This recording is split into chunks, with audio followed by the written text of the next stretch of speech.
Dan kita memulainya di dalam doa.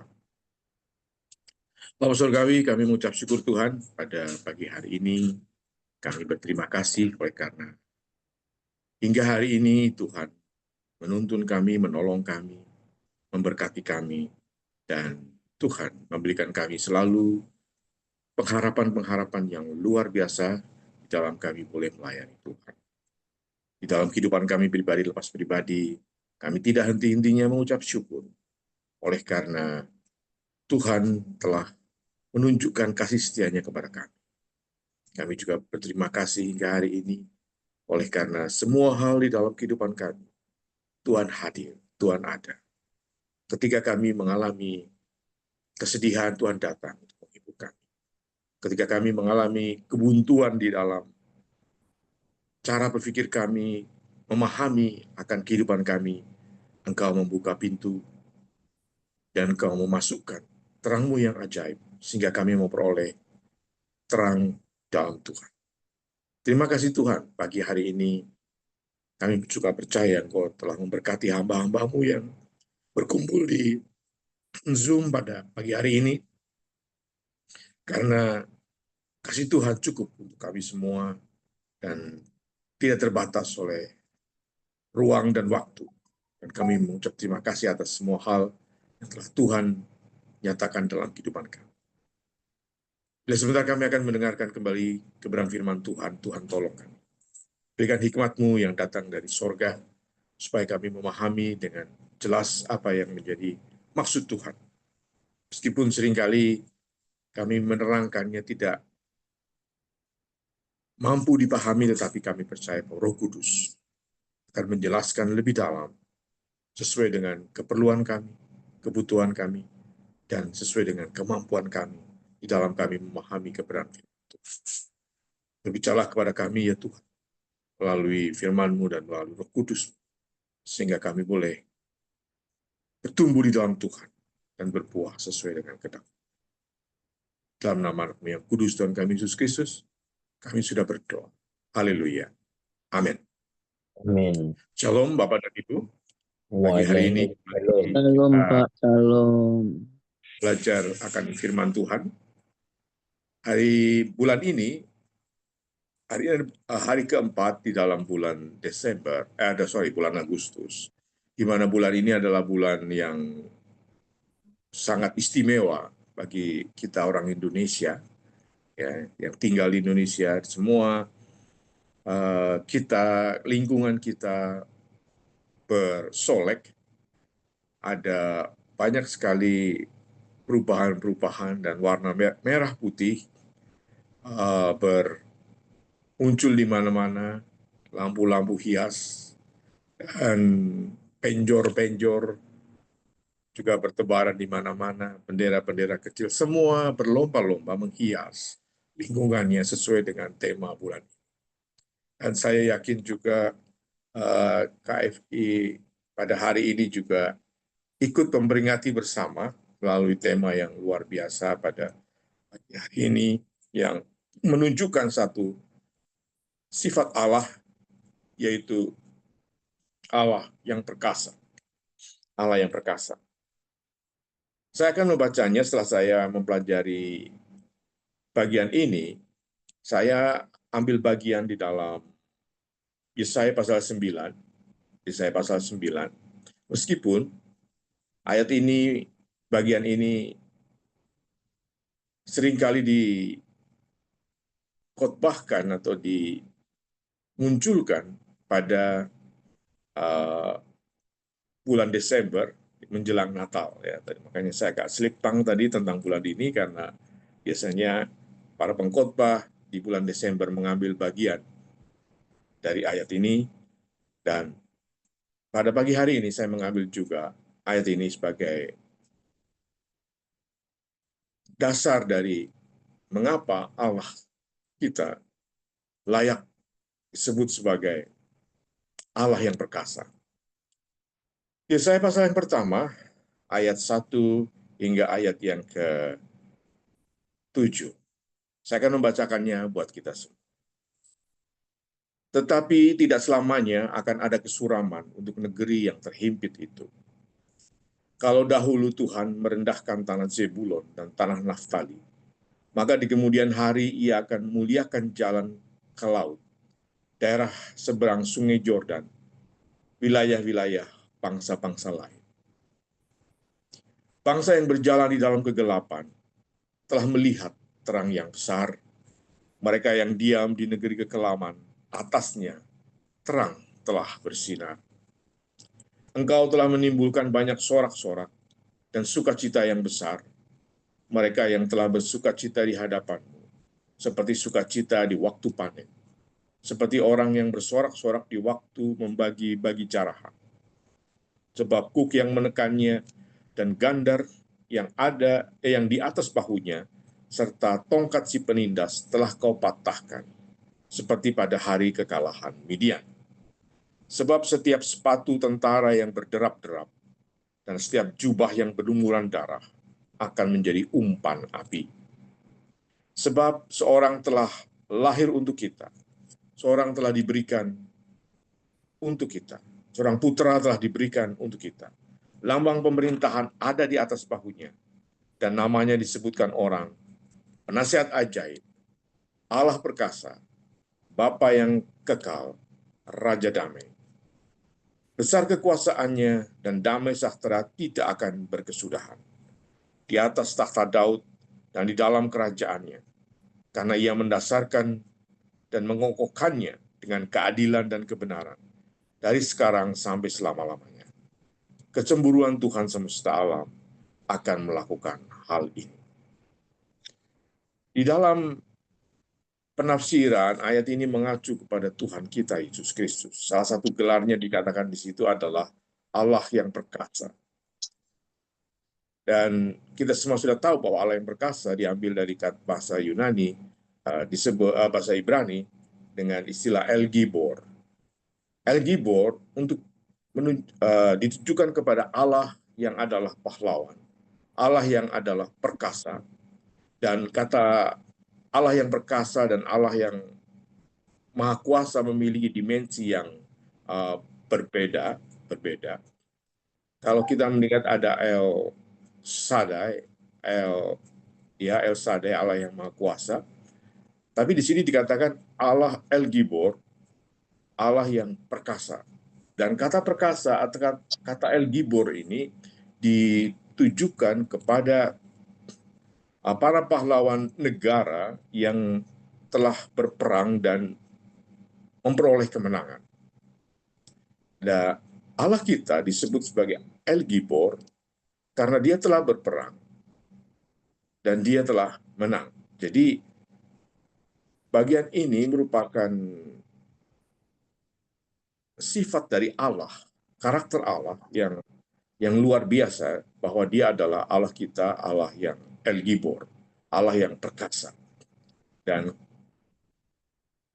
kita semua memahami bahwa keperkasaan itu diidentikan dengan para pahlawan. Dan dalam konsep pada waktu itu, setiap ketika negara berperang, maka yang tampil di dalamnya adalah para orang-orang yang luar biasa, orang-orang pemberani, orang-orang yang kuat, orang-orang yang memiliki komitmen yang tinggi untuk membela negara atau kerajaan pada waktu itu.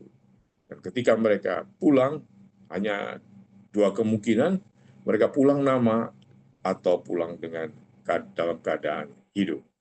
Dan ketika mereka mengalami kemenangan dan pulang dalam keadaan hidup, mereka akan disebut sebagai pahlawan.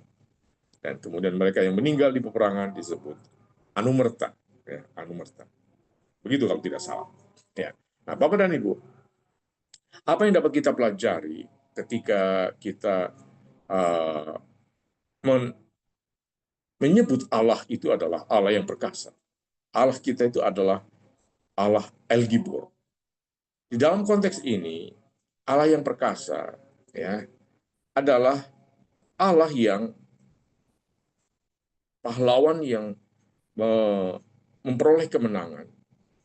Dan di dalam suasana peperangan, dari kita memahami bahwa keadaan pada waktu itu, keadaan yang muncul pada ayat ini adalah dalam sebuah peperangan. di mana negara sedang terancam, di mana negara sedang mengalami hal-hal yang tidak menyenangkan. Di dalam ayat yang pertama dikatakan bahwa ada kesuraman, jadi negara sedang mengalami kesuraman dan dalam keadaan terhimpit dan tidak ada jalan keluar. Ya, di dalam ayat yang pertama dikatakan di situ. Ya, dan dalam keadaan yang seperti itu, maka dibutuhkan pentingnya atau sangat urgent kehadiran seorang pahlawan. Seperti Indonesia ketika sedang mengalami kesuraman di mana-mana oleh karena penjajahan yang sedang berdebat apakah Indonesia ini dijajah 350 tahun atau dijajah hanya beberapa tahun, ya, hanya beberapa tahun, karena total seluruh konteks Indonesia dikuasai oleh Belanda itu terakhir tahun 1905. Bagian terakhir adalah Aceh, ya, setelah Batak dan kemudian Aceh tahun 1905 takluk, dan disitulah konteks Indonesia. Tapi itu uh, bagian dari bapak-bapak yang menekuni di bidang sejarah. Tapi suasananya sangat jelas, ya, dengan adanya kerja paksa dan kerja yang luar biasa yang ditekankan, di mana orang sendiri bekerja sama dengan Belanda untuk menekan bangsanya sendiri, dan itulah yang terjadi. Itulah yang terjadi. Keadaan begitu susahnya pada waktu itu, ya, karena jelas kita tidak merdeka, kita tidak merdeka. Nah, para pahlawan kemudian muncul untuk melepaskan situasi yang suram dan terhimpit itu dan membuka akses untuk kemakmuran negara. Dan jelas bahwa orang-orang seperti ini, pahlawan seperti ini, yang sangat dibutuhkan di dalam situasi-situasi yang suram seperti itu. Di dalam ayat yang kedua, ya, di ayat kedua itu ada satu proses ketika bangsa yang mengalami kesuraman kemudian melihat pahlawan itu datang dan pahlawan itu muncul, maka yang terjadi adalah sebuah terang besar, ya, yang terang besar untuk mereka yang diam di negeri kekelaman. Ini konteksnya. Ini konteksnya mengapa muncul istilah El Gibor. El Gibor, Allah yang adalah perkasa. Nah, ketika peperangan itu dimenangkan, ketika kemerdekaan itu dicapai, maka yang muncul kemudian adalah sorak-sorai, ya, euforia, kesenangan, sukacita yang ada di mana-mana. Dan Indonesia juga mengalami hal itu ketika sudah merdeka, maka di mana-mana ada euforia yang luar biasa, meskipun juga harus dibarengi dengan ancaman-ancaman, dibarengi dengan tekanan-tekanan dari pihak asing. Tetapi di dalam hati bangsa Indonesia, kemenangan itu menjadi, kemerdekaan itu menjadi hal yang harga mati, menjadi harga mati. Dan suasana yang sangat patriotik, ya, pada waktu itu muncul di mana-mana. Bahkan banyak sekali istilah-istilah pahlawan-pahlawan, ya, bahkan pahlawan yang tidak dikenal, kemudian pasukan-pasukan yang mencoba mempertahankan negara ini. Itu ya hal yang kedua. Ya. Ketika sebuah kesuraman di sebuah negara, sebuah kerajaan dilepaskan karena sebuah terang besar, maka itulah yang muncul. Yang pertama muncul terang, ada harapan, dan kemudian sorak-sorai. Di dalam ayat yang ketiga ada kebebasan atas kemerdekaan atas penindasan. Ya, ayat ketiga dikatakan bahwa sebab Kuk yang menekannya dan Gandar, ayat yang keempat, ya. Oke, ayat yang keempat, sebab Kuk yang menekannya dan Gandar yang di atas bahunya serta tongkat menindas telah kau patahkan. Ya, ada kemerdekaan di sini. Kemudian suasananya berubah di dalam ayat yang kelima dikatakan bahwa sebab setiap sepatu tentara yang berderap-derap Jadi ini adalah masa perang, dan sepatu yang berderap-derap ini uh, akan berlalu, akan berlalu. Jadi ketegangan di dalam suasana peperangan itu akan berlalu, dan semua semua hal yang berkaitan dengan peperangan, yaitu pertumpahan darah yang menjadi dibuktikan dengan pakaian-pakaian para pemenang ini, uh, yang berlumuran darah, akan segera berlalu. Ya, karena apa? Allah muncul sebagai El Gibor. Dan yang terjadi adalah di dalam ayat ini kita katakan bahwa setelah itu akan muncul damai sejahtera yang tidak berkesudahan. Bapak dan Ibu, itu konteksnya mengapa uh, ayat ini muncul, mengapa ayat ini menjadi satu hal yang luar biasa, dan ayat ini dikaitkan dengan Yesus sendiri, karena kata El Gibor itu uh, tidak lepas dari gelar-gelar yang lain. Di dalam ayat yang ke-6 dikatakan di situ ada penasihat yang ajaib, Allah yang perkasa, Bapa yang kekal, Raja damai. Ayat ini menjadi ayat yang sangat luar biasa, oleh karena menunjukkan bahwa situasi sudah berubah ketika seorang anak itu lahir. Seorang itu lahir, ada janji yang luar biasa. Nah, Allah El Gibor tidak dapat dilepaskan dari karya Kristus. Dia yang telah memindahkan setiap kita dari kegelapan menuju terangnya yang ajaib. Dan dia yang telah membebaskan kita dari berbagai macam himpitan-himpitan ini, sehingga kita dibebaskan, ditebus, sehingga kita diangkat, sehingga kita disucikan, hanya bisa dilakukan oleh seorang yang memiliki karakter El Gibor itu. Ya. Nah, kita menerima kasih karunia, anugerah itu secara bebas, secara free. Kita tidak ikut berperang. Kita tidak ikut berperang, tetapi Allah lah yang berperang. Ini berbeda dengan konsep saudara-saudara kita di seberang sana, yang mereka sendiri yang melakukan peperangan itu untuk melepaskan diri dari uh, penindasan itu dengan berbagai macam amal ibadah yang mereka lakukan. Mereka berupaya untuk mencoba melepaskan diri dari himpitan-himpitan, tapi mereka tidak menyadari sebenarnya apa yang menekan mereka, apa yang menghimpit mereka. Itu adalah suatu kekuatan besar yang tidak dapat dilawan oleh manusia. Ya, kekuatan besar yang tidak dapat dilawan oleh manusia, karena mereka melawan satu kekuatan yang sangat besar, yaitu kekuatan maut, kekuatan maut. Harus ada pahlawan yang membebaskan manusia, karena manusia tidak sanggup melawan. Harus ada pahlawan yang membebaskan, yang mampu mengalahkan maut. Dan satu-satunya adalah Yesus Kristus.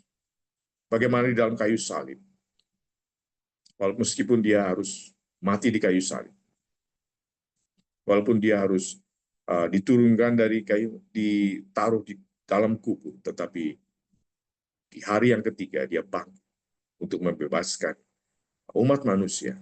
Ya, barang siapa yang percaya tidak binasa, melainkan beroleh hidup yang kekal. Bapak dan Ibu, kata El Gibor ini, apa yang harus kita lakukan di dalam El Gibor ini? Ya. Setelah kita menikmati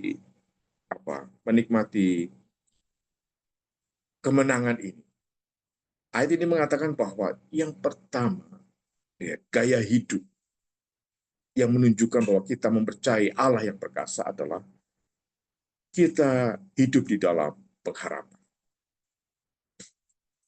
Beberapa waktu yang lalu, ada teman yang kami bersama-sama melayani, anaknya melakukan bunuh diri. Itu sangat menyakitkan bagi kami. Ya, sangat menyakitkan bagi kami.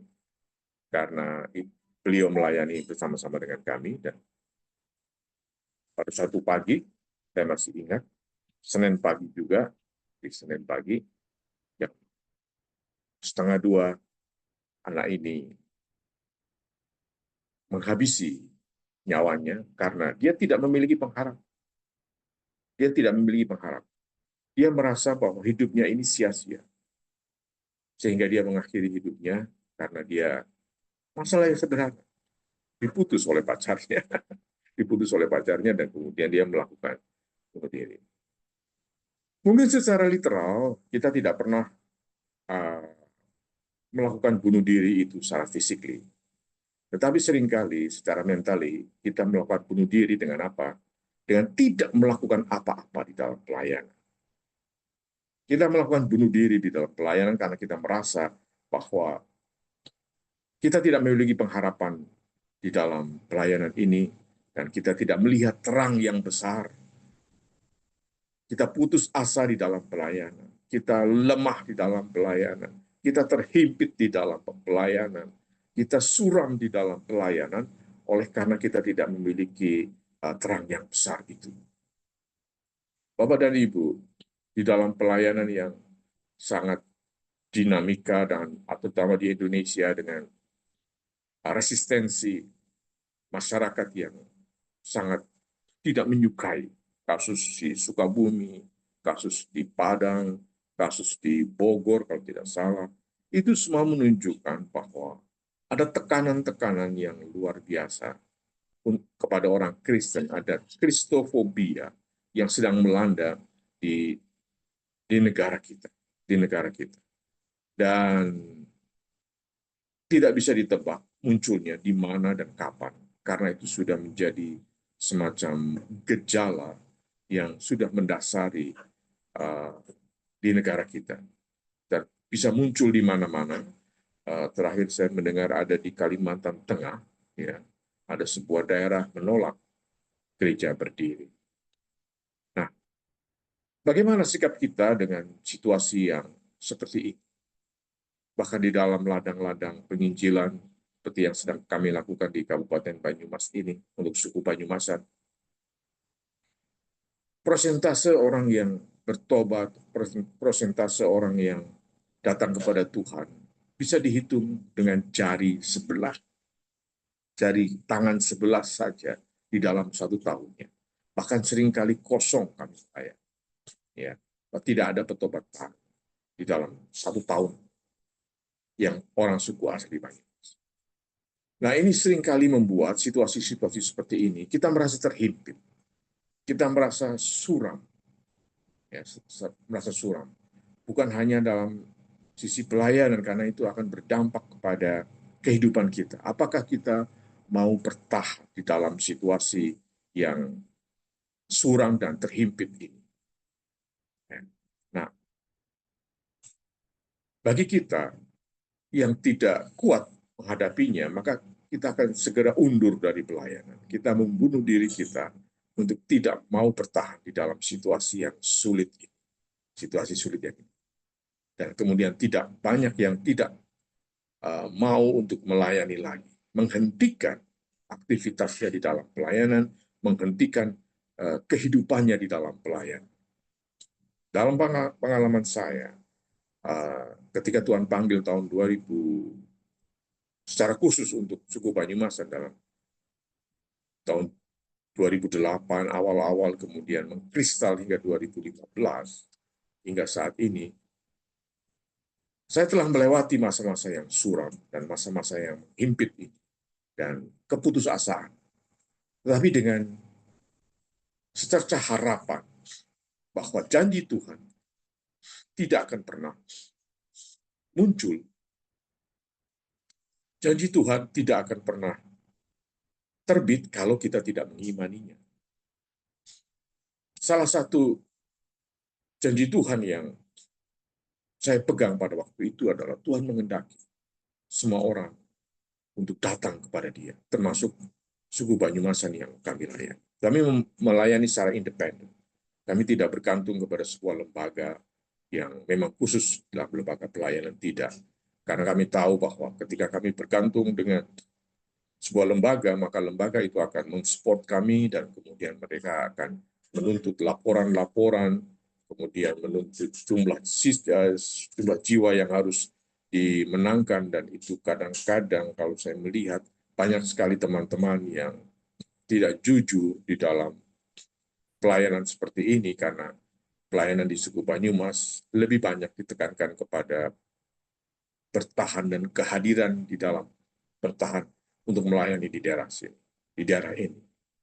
Sehingga kami memutuskan tidak bergantung kepada sebuah lembaga pelayanan apapun, kami melayani secara mandiri. Dan puji Tuhan, Tuhan mulai pelan-pelan membuka pintu itu, sehingga harapan kami terus muncul dan tidak dilemahkan. Karena kami tahu bahwa kami melayani Allah yang besar, kami melayani Allah El Gibor, kami melayani Allah yang perkasa, yang uh, sungguh hadir di dalam setiap pergumulan-pergumulan pelayanan kami. Dan akhirnya kami memulai, mungkin Bapak dan Ibu sudah mengetahui, pelayanan menjangkau kepada anak-anak melalui bimbingan belajar. Dalam 2022, ya, kami memulai pelayanan itu, hingga sekarang sudah 3 tahun lebih, dan puji Tuhan bahwa hingga hari ini kami sudah ternyata sudah membuka 10 cabang, ya, 10 cabang, tetapi 2 diresolusi. 2 diresolusi oleh masyarakat, oleh karena tempat yang kami tempati itu bukan milik orang Kristen, ya, bukan milik orang kita, milik halak kita, bukan, ya, tetapi mereka, sehingga mereka keberatan dengan hal itu. Nah, ini yang menjadi harapan kami, sehingga waktu-waktu kami sangat dihabiskan dan waktu-waktu kami sangat terkuras untuk melayani anak-anak di bimbel-bimbel yang kami layani, dan kami sudah melayani lebih dari 250 orang anak sekarang yang kami layani, dan mereka boleh bertemu dengan kami dan boleh menikmati konsep kasih karunia yang diberikan secara gratis, bimbel secara gratis kepada mereka. Dan inilah yang kemudian bertahan di dalam situasi yang suram dan sempit ini, dan tetap terus mengandalkan kepada terang yang besar itu, sehingga kami bersuka cita di dalam situasi yang seperti ini. Di dalam ayat yang kedua, 3, engkau telah menimbulkan banyak sorak-sorak dan sukacita yang besar. Kami mengalami hal ini di dalam pelayanan kepada menjangkau di anak-anak ini, dan semuanya terus bertahap, dan kami juga heran hingga kemarin sore, pelayanan bimbel terakhir di dalam 1 minggu sore, masih tetap ada anak yang baru mendaftar. Mengapa kami melakukan ini secara gratis? Karena kami memperkenalkan konsep kasih karunia, bahwa ada yang bekerja keras untuk mereka, untuk menyelenggarakan bimbel ini. Kami juga tidak menafikan bahwa kami juga bekerja dengan banyak orang yang terbeban memiliki hati yang sama dalam pelayanan ini. Dan kami percaya dalam minggu depan saya ada 2 tempat baru yang sedang kami persiapkan untuk bimbel ini. Semua itu hanya oleh karena kasih karunia. Dan mengapa ini bimbel gratis? Kami memperkenalkan konsep kasih karunia kepada anak-anak ini, bahwa mereka memperoleh sesuatu yang mereka cari. Mereka tidak perlu bekerja keras, tidak perlu ada biaya yang mereka keluarkan, mereka tidak perlu ada pengorbanan yang besar secara harta benda yang mereka perlu keluarkan untuk hal itu. Mereka hanya datang dan percaya mereka mendapatkan ilmu yang mereka cari. Itu adalah secara sederhana mengapa secara teologis kami melakukan hal itu. Dan ada yang bertanya, kalau begitu Bapak hidup dari mana? Dari mana Bapak selama ini hidup kalau itu semuanya gratis? Ya, kami percaya bahwa kami katakan bahwa El Gibor yang kami sembah, itulah yang menjamin kami. Kemerdekaan yang sudah kami nikmati, pengharapan yang sudah kami uh, alami bersama ini menjadi pengharapan yang menyukakan kami, membuat kami bahagia, dan kami setiap hari rasanya ingin bersorak-sorak oleh karena kami mengalami pengharapan yang sangat besar. Bapak dan Ibu, pada pagi hari ini kita sudah mempelajari konsep tentang El Gibor ini. Mengapa Allah itu adalah El Gibor? Yang pertama adalah kita tahu bahwa tiga hal yang kita sudah pelajari. Yang pertama adalah adanya pengharapan besar itu. Ya. El Gibor, Allah yang perkasa, Allah yang menjadi pahlawan, Allah yang memunculkan, menimbulkan, menerbitkan ya, terang yang besar itu dan harapan yang besar sehingga kita bebas dari kesuraman, bebas dari terhimpit, bebas dari penjajahan, bebas dari segala hal yang membuat hati kita, jiwa kita, roh kita terikat dan kita dibebaskan dari itu. Dia yang sudah memindahkan diri kita dari kegelapan menuju terangnya yang ajaib. Seharusnya kita bisa memaknainya dengan luar biasa. Sehingga ketika kita melayani Tuhan, kita tidak mengharapkan sesuatu yang lebih besar. Kita tahu bahwa para pahlawan-pahlawan di Indonesia adalah pahlawan-pahlawan yang berkorban untuk mengorbankan dirinya untuk kemerdekaan negara ini. Ya, dan kita menikmati kemerdekaan itu sekarang ini, dan kita sebenarnya lebih dari pemenang. Seharusnya yang menikmati kemerdekaan itu adalah para pahlawan yang ada di Indonesia, pahlawan yang kita sebut satu persatu, seharusnya mereka yang menikmati, karena mereka yang berjuang. Tetapi tidak, justru kitalah yang menikmati. Sehingga kita perlu mengatakan bahwa kita ini lebih dari pemenang.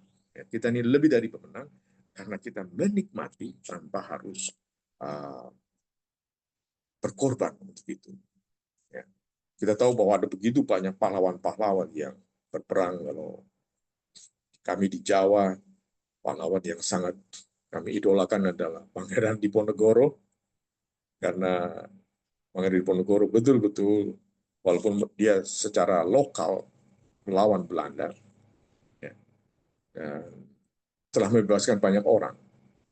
Menurut legenda, banyak sekali dari tentara-tentara dari Pangeran Diponegoro ini yang akhirnya datang ke tempat kami.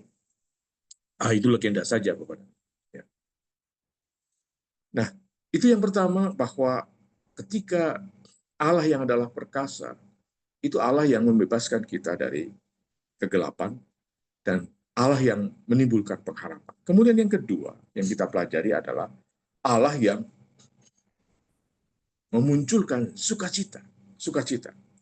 Ya, sukacita karena kemenangan itu adalah dasar dari sukacita yang ada di dalam setiap mereka yang dibebaskan. Kita yang sudah dibebaskan, tidak ada kata lain selain bersukacita. Makanya firman Tuhan katakan bahwa hendaklah engkau bersukacita senantiasa. Bukan karena apa yang kita miliki sekarang, bukan apa yang karena kita alami sekarang, bukan. Tapi karena status kita yang sudah merdeka, itulah yang menjadi dasar atas sukacita.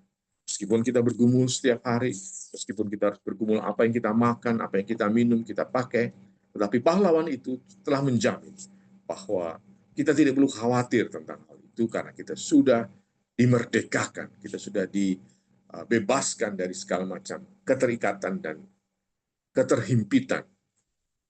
Berikutnya, yang ketiga yang kita pelajari adalah bahwa kita ini menjadi orang yang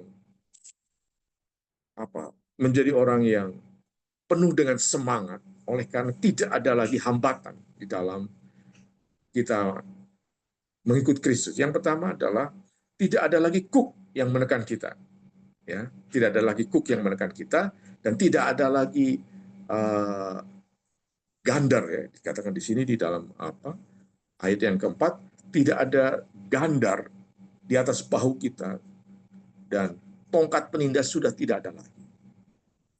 Inilah yang membuat kita menjadi orang yang merdeka karena tidak ada lagi yang menindas kita. Bahkan sepatu tentara yang berderap-derap dan setiap jubah yang berlumuran darah, ini kan menunjukkan sebuah suasana yang tegang, suasana yang mencekam, suasana yang menakutkan. Itu sudah tidak ada lagi. Itu semua menjadi umpan api. Dan waktunya kita sekarang untuk terbebas dari semuanya itu.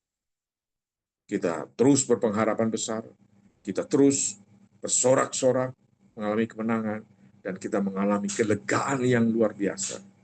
Oleh karena semua yang menindas kita sudah hadir. Inilah yang menjadi sebenarnya sikap kita sehari-hari.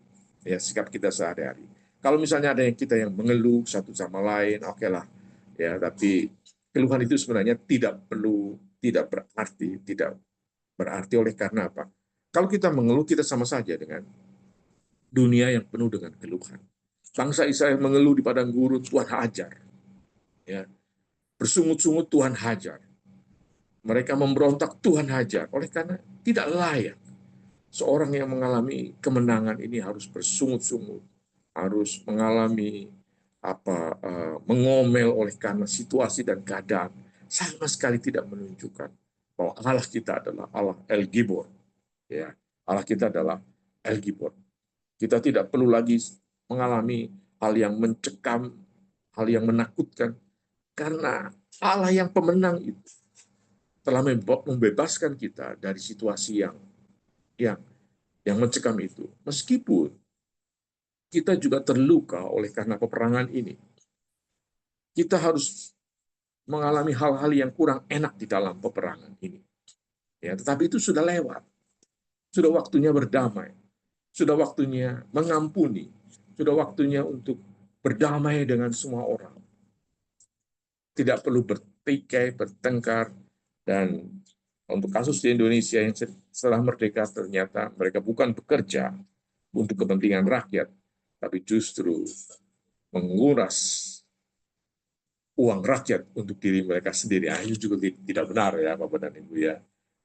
Negara kita ini terkenal dengan negara yang paling korup di negara yang termasuk terkorup ya, 10 besar negara terkorup di dunia ini, dan seharusnya itu tidak terjadi kalau mereka menyadari bahwa sekarang sudah hidup dalam kebebasan, bukan berarti bebas untuk berbuat dosa, tidak sama sekali. Nah, kita yang menyadari hal itu sekarang, mari kita terus jangan mengukur dengan apa yang dapat kita peroleh. Seperti John F. Kennedy bilang, tetapi ukurlah dengan apa yang bisa kita beri. Ya, kita beri bagi Tuhan. Dengan tetap ada dalam pengharapan besar, ada tetap untuk terus bersorak-sorai, dan berjalan tanpa beban karena semua telah dibebaskan. Karena Allah kita adalah El Gibor, Allah yang perkasa, pahlawan yang hadir di dalam setiap perjalanan hidup kita. Mari kita berdoa. Terima kasih Tuhan, pagi hari ini kami sudah belajar tentang Allah yang El Gibor, Allah yang pahlawan, Allah yang hadir, Allah yang membawa kami dalam berbagai macam kemenangan-kemenangan. Ajar kami Tuhan tetap terus mengelulukan Engkau sebagai Allah kami, Allah yang pemenang, Allah yang telah membebaskan kami. Kami tetap untuk bersuka cita. Kami harus menjaga hati kami untuk menikmati kelegaan. Waktunya kami menikmati kebebasan. Oleh karena Allah kami adalah Allah yang Gibor. Berkati kami semua di tempat ini, terutama hamba-hambamu yang ada dalam ladang pelayanan di garis depan. Mereka sering mengalami luka di dalam perangan, luka karena sesama, luka karena kerasnya pertempuran yang sedang mereka hadapi. Mereka sering mengalami putus asa oleh karena tidak adanya supply yang mencukupkan mereka, tetapi kami tahu kami sedang berperang di dalam konteks kemenangan. Dan Allah lah Allah yang menjadi pemenang bagi kami. Terima kasih Tuhan. Di dalam nama Anakmu yang kudus dan kami Yesus Kristus, kami sudah berdoa. Haleluya. Amin.